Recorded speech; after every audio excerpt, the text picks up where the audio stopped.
ফিতরা কত টাকা 2026 সালে? কি দিয়ে ফিতরা আদায় করবেন, কিভাবে আদায় করবেন, কাকে কাকে ফিতরা দান করবেন, সব কিছুই জানতে পারবেন আজকের ছোট্ট একটি ভিডিওর মাধ্যমে। তাই না টেনে সম্পূর্ণ ভিডিওটি দেখতে থাকুন। আসসালামু আলাইকুম ওয়া রাহমাতুল্লাহি ওয়া বারাকাতুহু। নাহমাদুহু ওয়া নুসাল্লি ওয়া নুসাল্লিমু আলা রাসূলিহিল কারীম, আম্মা বা'দ, ফাআউযু বিল্লাহি মিনাশ শাইতানির রাজীম, বিসমিল্লাহির রহমানির রহিম। সুপ্রিয় দর্শক শ্রোতা মণ্ডলী, চলে আসলো আবারও পবিত্র মাহে রমজানুল মুবারক 2026। আমরা প্রত্যেকেই জানি ফিতরা আদায় করতে হয়। আর ফিতরা কেন আদায় করতে হয়? ফিতরার মাধ্যমে আমাদের রোজার প্রত্যেকটি ভুল ত্রুটি ক্ষমা হয়ে যায়, প্রত্যেকটি ভুল ত্রুটির মাসুল হয় ফিতরা আদায়ের মাধ্যমে।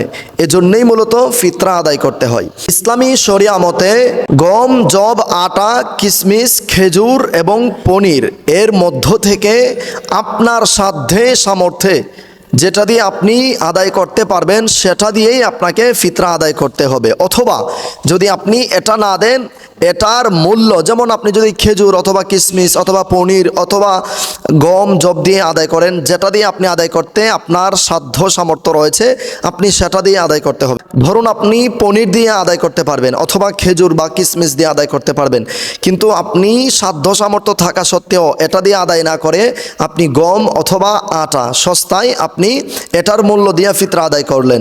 আপনি যদি এটা দিয়ে ফিতরা আদায় করেন, আপনার ফিতরা আদায় হবে না, বরং গুনাহ হবে, গরিবের হক আপনার কাছে রয়ে যাবে। তো চলুন, কোনটা দিয়ে আদায় করলে কত টাকা দিতে হবে?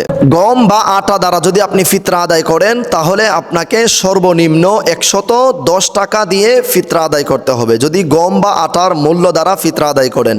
জব দিয়ে যদি আপনি ফিতরা আদায় করতে চান, এর মূল্য হচ্ছে 595 টাকা।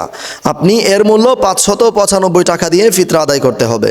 যদি আপনি খেজুর দ্বারা ফিতরা আদায় করতে চান অথবা খেজুরের মূল্য দ্বারা ফিতরা আদায় করতে চান, তাহলে আপনাকে আদায় করতে হবে 2475 টাকা।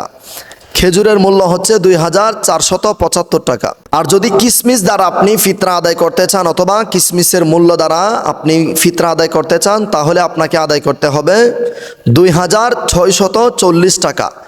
আপনার যদি সাধ্য সামর্থ্য থাকে কিশমিশ দ্বারা আদায় করার অথবা 2640 টাকা দিয়ে ফিতরা আদায় করার, আপনাকে ঘরের প্রত্যেক সদস্যের পক্ষ থেকে 2640 টাকা ফিতরা আদায় করতে হবে।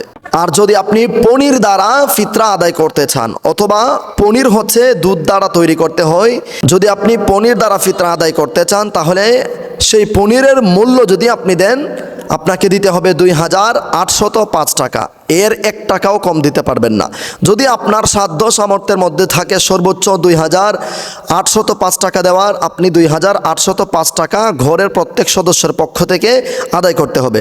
আর যদি আপনার সাধ্য আছে 2500, আর যদি আপনার সাধ্য সামর্থ্য থাকে 2805 টাকা দেওয়ার, কিন্তু আপনি দিলেন 110 টাকা ফিতরা আদায়, তাহলে কিন্তু আপনার ফিতরা আদায় হবে না, বরং গরিবের হক আপনার কাছে থেকে যাওয়ার কারণে আপনার গুনাহ হবে, অন্যায় হবে, হারাম হবে। 110 টাকা রেখে বাকি যেই টাকা থাকবে ওই টাকা অন্যের টাকা আপনার কাছে থাকার কারণে আপনি হারাম খাবেন, আপনি গুনাহ করলেন, আপনি অন্যের হক নষ্ট করলেন। অর্থাৎ যে যেটুক সামর্থ্যবান, আপনি সেইটুক সামর্থ্যের মধ্যে গম, আটা, জব, কিশমিশ, খেজুর, পনির আপনার যেটা দিয়ে আদায় করার সামর্থ্য থাকে সেটা দিয়ে আদায় করতে হবে।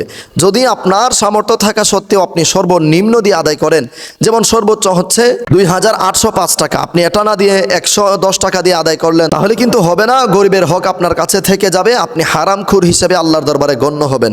আল্লাহ রব্বুল আলামিন আমাদেরকে সঠিক বুঝ দান করুক।